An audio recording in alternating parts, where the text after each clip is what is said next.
told you, the life in Uganda, Yes. our social services are really low. Yes. Our roads are bad. The private sector is not developed, and so people do many little businesses. Yes. Where you would find big supermarkets and big, big players in the market. Like you guys have Maya and all these big shops. Yes. Those ones don't survive here. Yes. There are quite only a few that can be able to maybe to work for 14 years without collapsing. Why? Because when you get out of your house, your neighbor has a shop. So you don't have to go, you don't have to drive a mile or two to go to the supermarket. Because the private sector kind of is not developed that way. So there are many little businesses. Many people sell droperies, and then people sell groceries. Then many people sell. There are many restaurants, small ones, not big ones. So you don't have to go to a mall to buy things. You're right. I see everything on the street. Everything is, it's everywhere because these people don't have jobs. Yes. So now they're small traders. Yes. Too many small traders. Yes. But now these small traders you saw in Kasangati. Yes. Many of them incidentally have houses. Yeah. They own houses. Wow. In which they live. Because I walked through the village and I saw some beautiful homes. Yes. They own all of those houses. Yes, they own. They're not paying loan for them. No, they're not on mortgage. That's amazing. I am not on mortgage, but of course maybe I would. Maybe I'm a different kind of person. At least I work for the government. But even people who sell these little things even on the street. Yes. They own the houses. Now the houses are not fancy. They're not fancy houses. They are basic. If you want, most of the time those houses are basic. Where they can have running water, but then sometimes they don't even have running water. Yes. But because they're not paying every month. Yes. Then they're fine. Yeah. So if they went out of job, they only want about food, and then the food is cheap here because we produce our own food. Yes. And so then eventually life is not so hectic. Wow. So the business of living is not so hard. So they're not stressed out because they don't have so many bills to pay. They could just take their time and sell their food, and they live in their house for free because they paid for it already. Now you see in Uganda, the per capita income is very low, if you think. But then I told my friends of us from the international community that, look, we're not as poor as you imagine we are poor. Because if you imagine, okay, in Uganda, the per capita income is this much, and then you think people are starving. No, they're not starving. No, not with so much food, I see. They don't even need money because now you are in the city here. Yeah.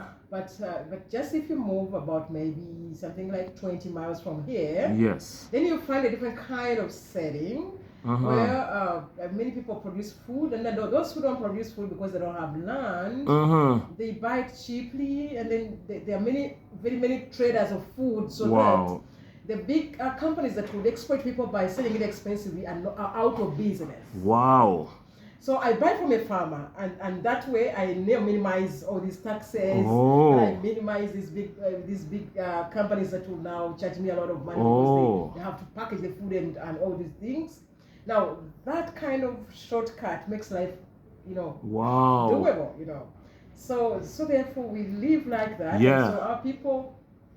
On the international scale, you think they're very poor. No, they're not very poor. And their standards of living are not as bad. They're not reflected by the per capita income. So eventually, the person who doesn't have a formal job in Uganda is very well off than the person in the US. Wow, I can see that.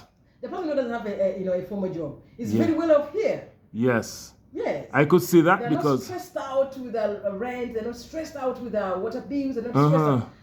There are even water points that are free. You go and draw your water. Wow. So if you don't have running water in your house, yes. But then there are streams where you really can go. If you're in the countryside, yes. and just draw water free from nature. Free, of course. And then of course we have these rainy seasons. It rains in Uganda at least. It's very rare for us to spend a whole 2 months without rain. Which means that now, for many homes, they harvest rainwater. Yes. And therefore, the water bills are very low. Yes. Because they harvest rainwater. And then, many people use solar energy. Oh, I see. The solar, of course, there are bigger panels that are expensive to buy, but then there are smaller ones really that you can buy. You can buy at the cost of maybe $20, something like that. And then you're able to get lighting for your house. Yes. And you charge your phone and able to live. Now, fuel to cook your food. Okay. Now we don't normally rely on electricity to cook our food. Which means then that even if you don't have power and you cannot pay electricity, you still are going to eat because remember you do not normally use electricity to cook. So very few homes are using electricity entirely. Wow. To cook. For most people, electricity is for lighting and powering gadgets and other things. But many people, they would normally not use electricity because it's expensive anyway. So they will use solar for lighting. They will use some electricity for their fridges and things. But then they will use raw material, raw wood and raw charcoal for cooking. So yes, and that one is produced by many local traders if you want, and then it's not very expensive. So now, but of course now we are finishing up that. Of course we are depleting our environment quite a lot. Our forests are being, cleared at such a fast rate. Yes. But somehow, when we get to the level of having to depend on electricity to cook, I guess we'll have to figure out how to do it. Wow, I know expensive. That is true. So life in Uganda is not that hard. It's not. I could tell because the people look so calm. Okay, and yes. You could tell they're not stressed out with bills and they're living. Yeah, now you see, when you're walking on the street, I think you must have been, it must have been shocking for you to find people are not in a hurry. No, people are not in a hurry. And it's so many people. And I'm wondering, they have all nice clothes, they look healthy. And they're not in a hurry. No. One friend of mine came from the US and was here to do some research. I said, Eve, people are walking as if they're not going anywhere in the world. Everything is okay. They don't have a boss that is screaming at them. Wow. I said, look here, many people are their little bosses. Now, like all those people who are keeping those little shops you saw, they're their own bosses. Then it means. Yeah. It means then that they're going to go to the market and trade and buy their merchandise and go and sell it. Yes. That day. Well, so life is like that anyway. Yeah. So it's just a different kind of world in Africa. It's a different world altogether. Now you don't have to pay insurance here. I mean, you don't have to pay. You don't have to pay insurance. At least it's legal for you to pay for your car insurance. Ooh. And not you must. Yeah, you must. Not for full cover, but for third party. Yes. Only. It's only a third party that is compulsory. It therefore means then that you don't have to cover your car so that you don't have to pay those bills forever. So it means that the bills that you have to pay finally well, maybe your transport, but then yes, your transport and then your food, because food is cheap. Okay, and then rent if you are renting. The people are renting. Yeah, many people in the city are renting because the city cannot accommodate all those houses. They need to get apartments. Yes, but otherwise, even if they rent in the city, but they have houses where their families live. So they live here to work. Yeah. But then they have houses. Oh. So that eventually it works very differently. Yes, I could see it's another world altogether. Actually,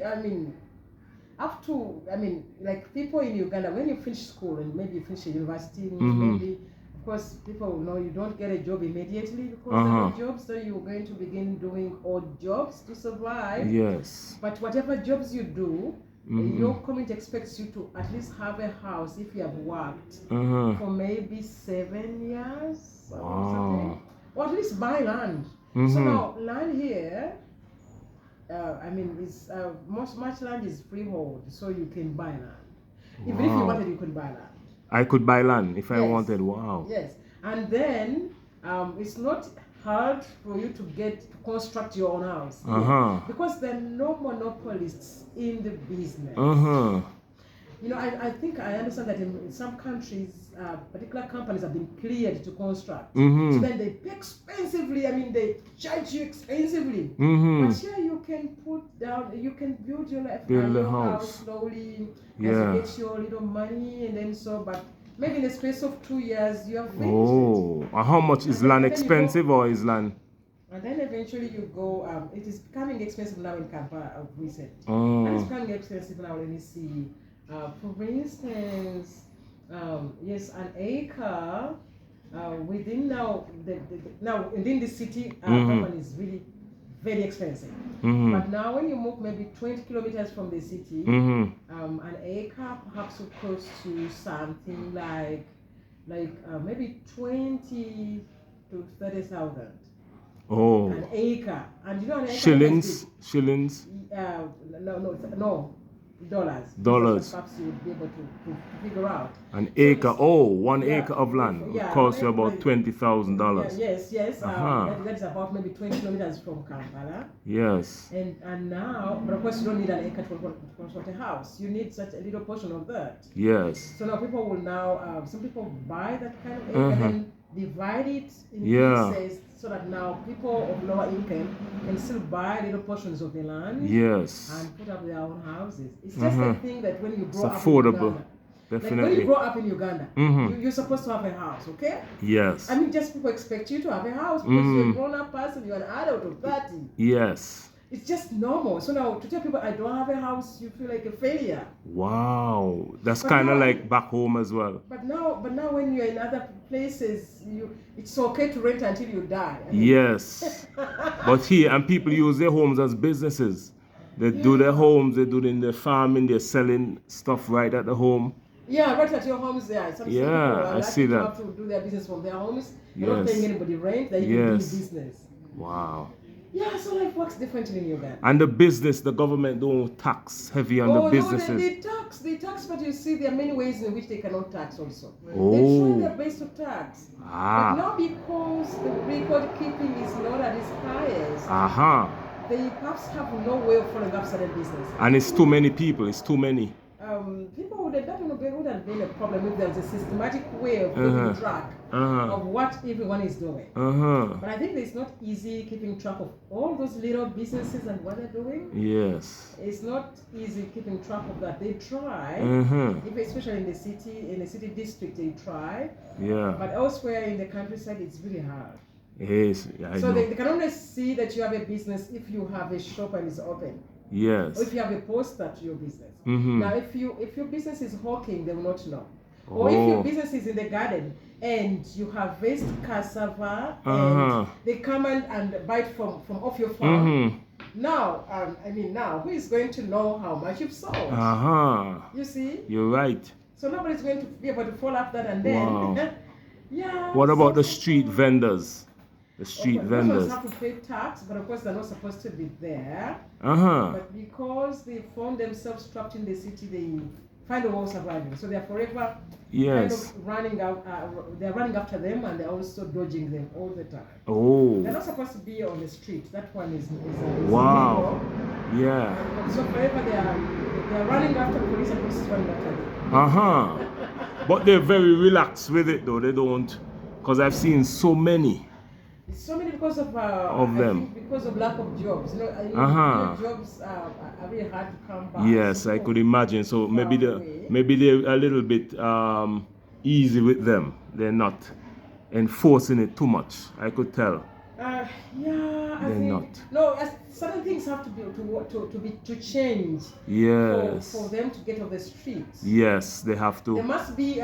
We must have more industries. Yes. Set up for them to swallow up these little traders. Yes. You see? But now when you have very few industries and production is manufacturing and production is at its lowest, then these people are going to be here because they have to survive. Definitely. So that's the problem. They must survive. They have to make a living. Yeah, and also and I think what also keeps them there is that they are able to survive. Some are able to feed.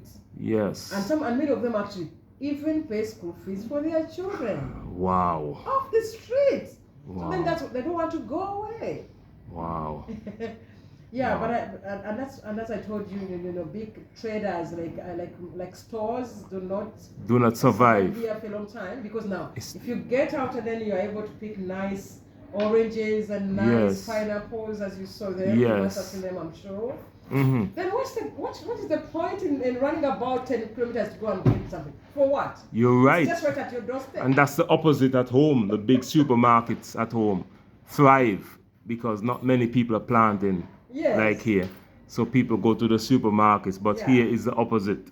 Yeah, here so finally some of them are really good. So Back home is something like the US, where you have these big supermarkets, Walmart, and you see they're going to decide how much they want to sell to. yes, and you But must now, buy. The person is so on the streets buy their pineapples directly from the farmers. Now they are cutting off this big trader, right? The big trader is kept out of business because the farmers sell to these ones. Oh. And that's how it gets cheap. Yes. The farmers, and now then the supermarkets would say they are there. Yeah, now they're growing in number, but because they sell things expensively, Yeah. you see no point of buying from them. And sometimes also what is frustrating is that because many people buy from these the farmers and also from the small traders, things in the supermarket stay for a long time. Oh. So the things on the street are fresh. Yes, I could see that. So people, why would I go into a supermarket when all along the roadside I see all foods? And which are very fresh. Yes. I'm not gonna go. Yeah. It's right there. Now something must change for all the things to be fixed up. Yeah. It will change over time, but the culture is very strong. I could tell the people are very hard working, and especially the women. Wow. Yeah, The women are very hard working. But thank you for this little interview, Professor Eve Pauline. And you run which department at the university? Oh, I'm in the Department of Literature. The Department of Literature? Yes. That is great. And for someone in the Caribbean at home, St. Kitts and Nevis, who would like to attend this university, how would they go about it? Our advertisements are open and we have international students. Okay. And then I don't think our education is expensive. Oh, what's the approximate student tuition fee per year? Tuition fee runs between masters or undergrad. Both. Okay, so now I think an academic year would cost you something like maybe 5 million Ugandan shillings. Yes. Which now translates into, let me see, less than $2,000. Less than $2,000 for a year? Yes. Okay. Yeah, and so basically that, but of course that one is institution, but then you will have to perhaps get accommodation. Yes.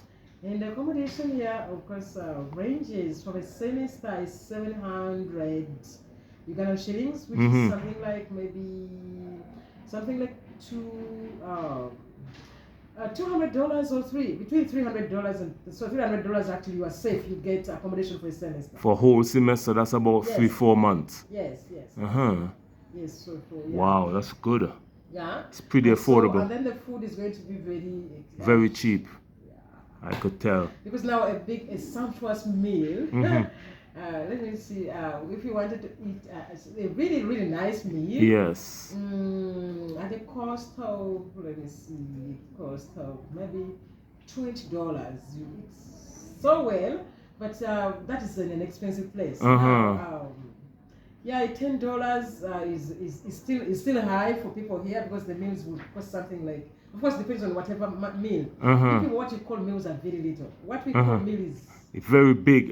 Uganda shape big portion. Yeah, so the buffet here will be $10. Yes.